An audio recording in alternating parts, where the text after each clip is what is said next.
Nous venons de rencontrer l'honorable président de l'Assemblée nationale et nous lui avons transmis le mémorandum dont la teneur vous sera délivrée dans quelques minutes.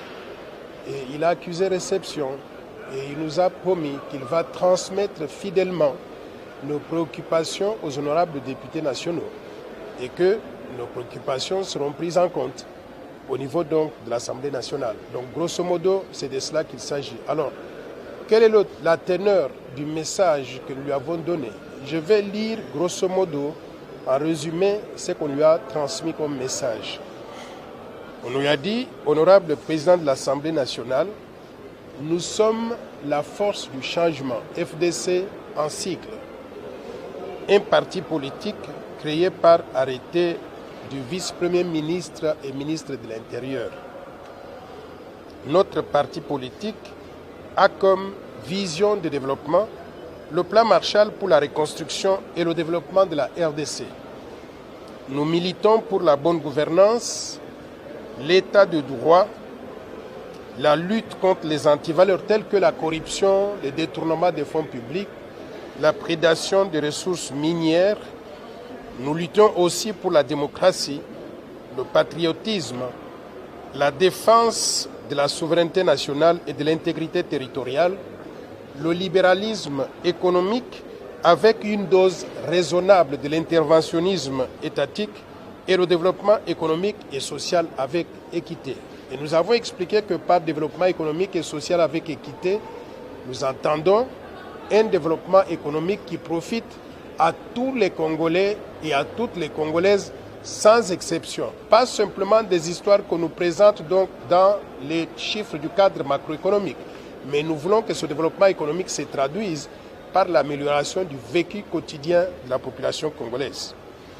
Nous lui avons dit, honorable président de l'Assemblée nationale, nous, peuple congolais, nous sommes soucieux de la sécurité et de la protection de l'ensemble du territoire congolais où l'idée de la balkanisation demeure un projet par ceux qui ne cessent de convoiter son immense richesse, sa grandeur d'un pays continent et ses diverses cultures.